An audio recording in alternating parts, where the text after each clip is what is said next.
Hello, listeners. Just me here at the moment. Carlos had to dash off post-recording quick as he could. So it's just me telling you that this is a little preview of the Ultras only midweek episode. Live from the caged, flare, smoke-filled section of no-nonsense HQ Stadium. Or I don't know. I don't really know what the bid is. So this is a little clip of the latest Patreon-only episode. If you want to get the full episode, link is in the description for this episode. $4.50 a month gives you access to all the bonus episodes, covering midweek games like this week, the Champions League. We'll be covering a lot of the Euros in there when that kicks off. With that being said, take it away, me and Cahill, and enjoy.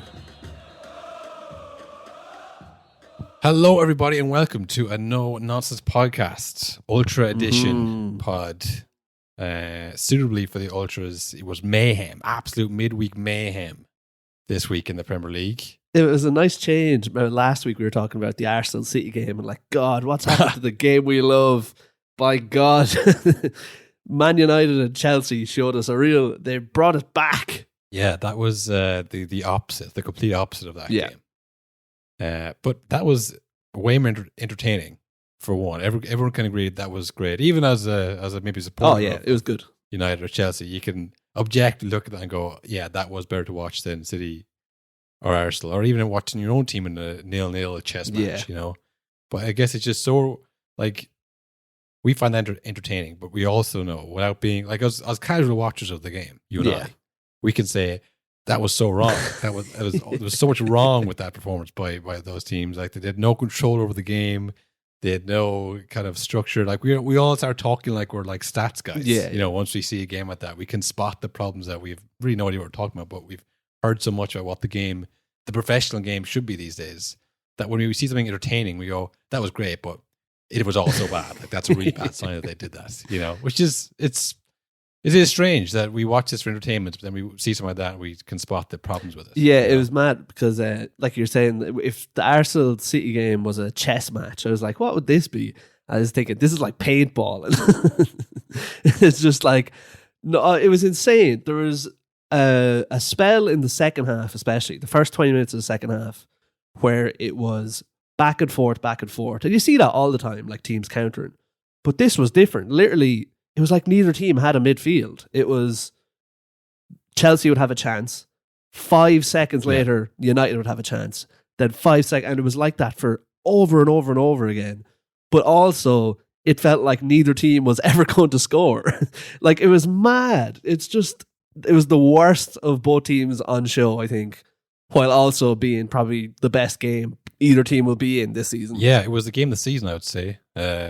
And there's probably a bit of recency bias in that, because I heard today that that's United's 5th 4-3 of the season. It's insane. Like, I had said it on the last week about, like, how's Ten Hag getting away with this? Like, it does feel like it's a bit out of control. That, and I don't know, that really summed it up for me. Of just like, this is insane. Like, again, it's not the players, because we saw moments of magic from fucking Anthony of all people. So it's like, these players can do it. But it's like, whatever way they're set up is just insane. I saw a stat that they've conceded 225 shots in the league, which is more than any team in Europe's top 5 leagues this season. Yeah. And honestly, it's great to watch as a neutral, but it does translate to being 7th in the table, is it? 7th, yeah. And it looks like maybe sliding. Yeah, I'd be surprised if they were to catch Tottenham and Aston Villa now for that 4th spot. But I don't know. I think we have become so cynical with it. You know, like, you're down 2-0, right, to Chelsea. You come back, you draw the game. Now you're ahead, and then they get a penalty, which is, you know, dubious. Unlucky, I would say. It's one of those ones where if the referee hasn't called it, the VAR doesn't give it. But once the referee gives this, the VAR can't say, well, there's a clear and obvious mistake because there was contact. And as we all know, that means that you can go down if you want. So they couldn't overturn it, but they definitely wouldn't have given it if the ref wasn't sure. Yeah. You know, because the ref called it, they were fucked in. It had to be a penalty. Whatever, it's 3-3, gut punch, you know. If this is in school, Will, right? This is a school lunchtime. or a five-a-side, right? And you have a minute left before the other team has to go into the cage or whatever it is, before the bell goes. Are you saying, right, lads, keep it tight, sit in the ball, let's get this 1 point and take it back into French, you know? Like, we'll get them next week after maths, you know, like that's, I guess it's different because it's not a league system, but you know what I mean? It's like, if you're in any other situation, you go, well, right, there's 1 or 2 kicks the game, well, let's try and get the winner. Yeah. What are they going to do? Come back? But like, again, it's like, who cares? Because it's just like, that's what sport is. Like, we don't end in a draw. It's like next goal win. That's what the next goal wins comes about. But whatever. You're watching this thinking, he keep that one point, you need that 1 point. But at the same stage, you're not going to catch Villa by get 1 point or time. Like, you do need the 3 points. I don't think that's what Ten Hag was saying. I feel like he was kind of frozen to the spot. Yeah. As he watched Dallo run up the pitch trying to correct his mistake and then give the ball away again. It was like, no, you've done 2 bad things now. Like, there was zero control by anyone on that pitch, or Ten Hag wasn't screaming he's not really a screamer. He doesn't like, hey. It's bizarre. Because he's not like an over-the-top screamer like Pep is sometimes. But he's not like a thinker on the sideline either. Do you know what I mean? He's kind of in between. Whenever you see him, he's kind of just giving out to the referee. He's never actually changing anything, it feels like.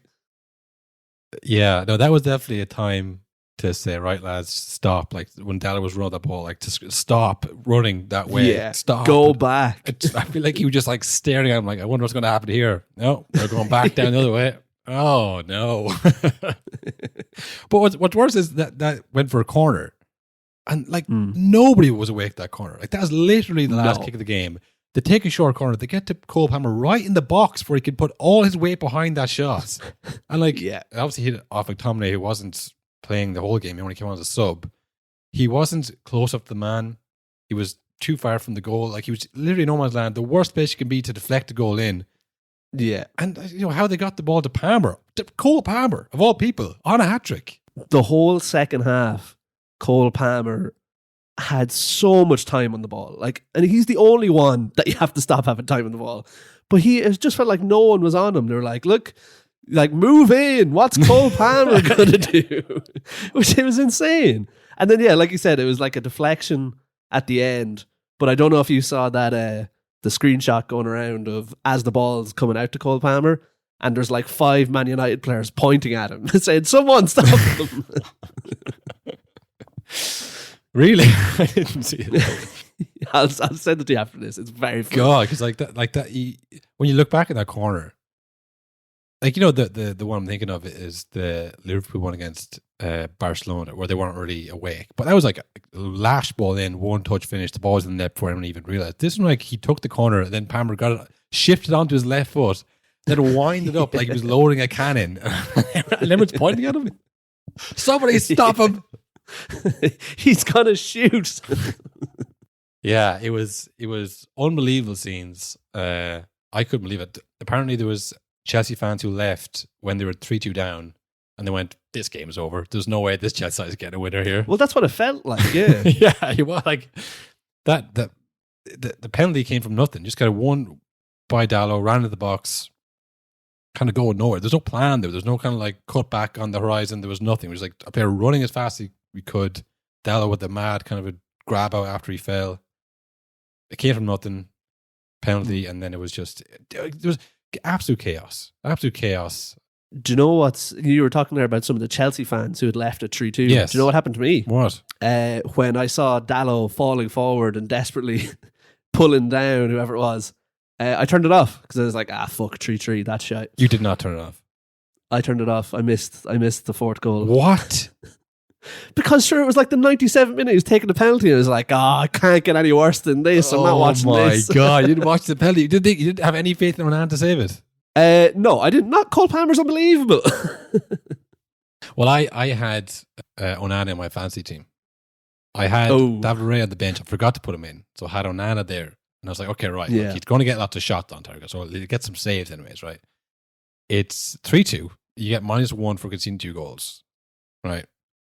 So he's made 5 saves. I'm like, if he gets a penalty save here, that's perfect. That's like 5 points. Back. Plus a 6th save. That's another point. Like, this is huge. I always watch this, like, begging Onan to save this. He doesn't. I'm like, all right, well, whatever. At least he won't. At least that's the only points he'll concede. He scored when they could see the fourth. Then that's another minus point. He finished with 2 points, made 6 saves. Yeah. I was fantasy is mad. It'll have you like rooting for a team that you have nothing. I'm like, come on, Onana, please. I've been dogging Onana all year saying he's not good enough, saying you should get Kelleher in. I'm like, oh, come on, Onana, you got this. You've got this. Go left. He always goes left. But I know the feeling because in the Liverpool game when they took off Salah in the 70th minute, and again, I hate Liverpool. But I was like, what the hell are you doing, Klopp? You need a goal, damn it. Leave him on. He's a generational player. But it's funny you mentioned Onana there because it's like a different set of problems for United this year than last year. Last year it was like things were going okay on the pitch, but it was the back was a shambles and De Gea was all over the place. This year it's like there's injuries, but it's like the back is actually okay most of the time. But it's that there's no midfield. And Onana's all right, but it's like he can't score. So it's like I was led to believe at one point, Will, that Ronaldo was a problem. Guess not. I know. Guess not, brother. That tweet that he sent out, you see that sometimes where it's like a timed tweet and people kind of run with it and it's about something else. I 100% believe that was about that. Yeah, it was the smug look on his face was a man looking at his old enemies failing. The smug look at his face, looking at his phone, and he tweets out "Happy Days" with a green love heart to maybe thinly veil it with like the Saudi Arabian flag behind him. I don't know. Was there some kind of something else of significance happened in Saudi Arabia? I don't know, but it was like 30 minutes after the United results, he tweets it out. Yeah. Happy Days. Crazy. The man has won everything in football. I mean, about the World Cup. He's demented, yeah. But to think that he'd still be preying on Ten Hag's downfall. A man so far below him in like legacy and status in the game. It's like, talk about punching down. You know what I mean? Yeah. That's the thing as well. I think in his mind, the thought of him not being good at United doesn't even come into it. It's just like, if it wasn't for Ten Hag, I would have scored another 100 goals at United. Yeah, I mean, the whole United thing with Ten Hag, that did not ruin it, but it tarnished it United legacy a little bit, you know? Definitely, yeah. My thoughts on Ronaldo are definitely lessened than if he had never come back to United. Yeah. I mean, there's people who don't care about the stuff off the pitch. Let's just be honest with that. You know what I mean? Yeah. Who just like wish it was 05 or 06 again, you know, which is fine, you know. And when they came back, like, this is great. This is literally, you know, it's all come up Millhouse here. This is great. And then, you know, he does that and it's like, that's going to ruin the memory a little bit, you know? Yeah. So he probably looks at Ten Hag going, you ruined my night legacy a little bit. Which, say what you want about him being an egomaniac, there is something there for him about Man United that, like, that is a place where I kind of made my name. Like, that was kind of a, you know, it would be nice to finish there and leave my own terms. I've been run out the club like some kind of, you know, bad influence on players or something, you know? An insanely Ronaldo, you know, just completely unnecessary. Can't let it go. But that's what makes him the best, Will. That's why he's the GOAT. I saw at the end of the game, because I think that's a big loss for Ten Hag, because I think, again, I said it last week. Oh yeah, that's a huge loss. I said it last week about that's me done with him. I would say there's a lot of United fans who now, again, and they have an implosion every 3 weeks, it feels like. Yeah, as you mentioned there, the 5th 4-3 of the year. That's far too many. The record of the latest Premier League winner in history, that was. Probably thanks to the extended extra time we have these days. Yeah, that probably won't stand for too long. I'm sure eventually it'll have like a game that goes. Newcastle will be involved, I'm sure, and it'll, you know, it'll be beaten. I mean, it was kind of a chaotic performance, and we are maybe focusing a bit much on Ten Hag here, but like this Chelsea team seems to not have made any progress in terms of like a, you know, like a new manager comes into a chaotic club with kind of managers coming in and out, no real systems. Like, the first thing that most of them do is like keep it tight, you know, get the defense sorted out, get some kind of standard of play that you will produce like 6, 7 out of 10 every week, and then you can build on that. It's just every week. It's like, and they're in what, 11th? Are they still top? Are they still bottom half the table still all year long? They're 10th or 11th, yeah. Like, there seems to be no progress with this Chelsea team. There's like good players, obviously. You know, there's no kind of progression. Well, a good example of it is obviously they conceded 3 goals, but they scored 4. But I mean, 2 of the goals were penalties, and they're like, on another day, could have been no penalties, just the way they were. The last goal was a deflection, and then so it's like they didn't. It wasn't like at any point in the game they were slicing through Man United or like it was all clicking. It just felt like they were getting chances because United were so all over the place as well, rather than they like every now and then it clicked. It just didn't. It didn't click for either team. It just felt like 11 strangers playing 11 strangers. It did not look good for either manager. It was like a game you play at lunchtime in school. It was that kind of chaotic. Yeah, exactly. Running at it as if there's nothing on the line here. There's not millions and millions of pounds being pumped into both these teams. It's fine. Just have a go. Cole Palmer, like you're saying there, got 2 penalties. Right, that's his 16th goal this season, but 8 penalties. Yes. This I was saying this last night in the group chat. Well, didn't get much traction there, but I'll do it again because it's my show. Well, our show, This is why we started it. to bring up stuff from the group chat to strangers who aren't in the group chat. No, what I was saying was that like penalties, you kind of look at it and you go, all right, well, it's a free one-on-one shot. Like anybody can score that, But there is kind of a nuance to it where like that one last night where it was, huge 2-3. It was at the time everyone thought last kick of the game. You're standing there with the ball in your hand, and the ref goes, "Oh, hang on, we have to check this 6 or 7 times." While the Man United fans are going to be buzzing around everywhere here, like cursing and swearing and putting you off your game, and you have to wait, and then you have to score the penalty to draw the game to get 1 point in this game. Like that's way harder than, like getting an open chance when you're 2-0 up to get the third one. You know what I mean? Like a tap in to get the third one. But when you do see 8 penalties, you kind of write them off as like, well, easy goals.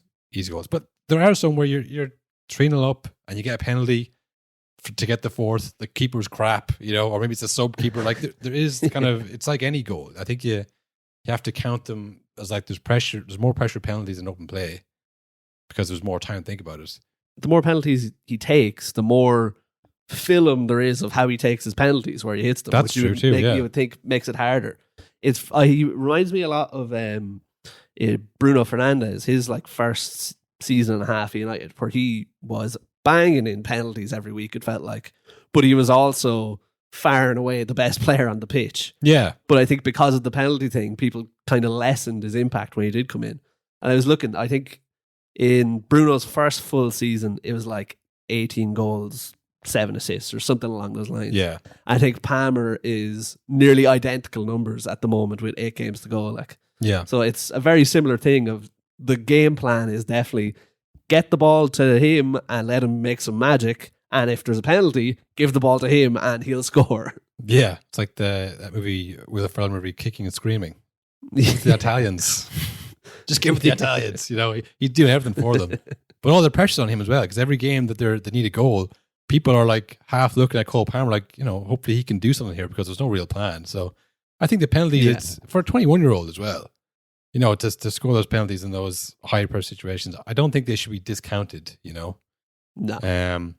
Unfortunately for him, and actually leave it another player, another former Chelsea lone wolf on his own, Mason Mount, Will. What did you make him getting booed? Were you watching on TNT? No, I was watching on a USA Today. Because at TNT there was who's it? Fletch and who's the Scottish guy? Adam Coist. They saw Mason Mount getting ready, and they had a big discussion on, do you think he's going to get booed? Oh, really? And McCoist was like, well, Fletch, I've been in the game for a long time, so yeah, I would say he'll get booed. And like as soon as he came on, Fletch says, yeah, I don't know why he thought he wouldn't. Of course he would. Because he won the Champions League with them. He got the assist for the Champions League. Yeah, but he left then. It's ridiculous. Yeah, I just thought like, it's not common knowledge that he didn't want to leave Chelsea, no? That he was sold because he was a homegrown player and they got that like tax free or some shit, and then they could buy. I don't think anyone gives a fuck about all that. But when you leave a club, it's because you hate us. Yeah, fucking like, I don't know. I just thought that was like, there's some players like you leave who forced the way out, Yeah. and they down tools and like, I want out of here,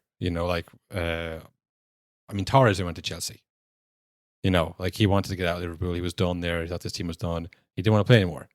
Like Mason Mount was sold because he was a homegrown player. He didn't want to go, and he's been shite all season at Man United because basically he doesn't want to be there. And he was just like sold against his will kind of thing. And like, there's been a few stories in the media of like, oh, he's a Man United player. He's a Man United fan from like, he's been in the Chelsea Academy since he's like 10. We've all seen the pictures. Like, who's he supporting then? Man United? I don't think so. Like, he's a Chelsea guy, and then to get booed, and then you see him like kicking players on the pitch then because he's so pissed off about us. He's like, oh, I hate this. This was my dream, and look what they've done to me.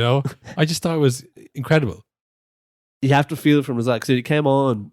United were actually, funnily enough, keeping the ball well after the 90th minute. They were just like passing it around, run the clock down, and every time he got a touch, he would get booed furiously, obviously. Mm-hmm. But you have to feel bad because normally in those situations, it feels like that player wins the game. It's very rare you come on, you get booed, and then you lose immediately as well. That's a tough day at the office for anyone. Yeah. Like he went to a worse team. Do you know what I mean? Yeah. Like he left them, gave them 70 million. No, sorry. He went from Chelsea to Man United. So I guess it's a better team in a way. Sideways. Yeah. Well, on evidence last night, probably in the same point in their progression, but higher the table. I don't know. Like I'm thinking of Alexis McAllister. He didn't get booed by anybody at Brighton, Was he destroyed them on his own, Because it was like, well, fair, fair. But like, Chelsea, like, how dare you leave when us? United play Villa, they don't boo Ashley Young. Well, that's a bit of a different one because he's 37. Yeah, but you know what I mean? Of just like, it's a player who gave you a lot, Yeah. At a certain point, it's like, what's he supposed to do? Just stay there until he dies? Well, it wasn't his choice. That's my issue with it. Exactly, it wasn't his choice. She probably would have stayed till he died. Don't burn me in the cemetery. Burn me in Stamford Bridge. That's where I was born. That's enough of that now. That's all you're getting to hear. Like I said, that is a preview. If you want to hear the rest of the episode, head on over to our Patreon, patreon.com/no-nonsense-pod. It's in the description for this episode. You hit that support our show link. That'll bring you there. $4.50 a month gives you access to all the bonus episodes, like we said, and lets you hear the rest of that exciting episode where we cover everything that wasn't Man United Chelsea, which is Liverpool, Sheffield, City, and their hammering of Villa, Foden's hat-trick, Pep being a psychopath again. So yeah, if you want to hear all that, head on over to Patreon, and we'll be back Monday or Tuesday, I'm not sure which, for a regular episode. So, talk to you then.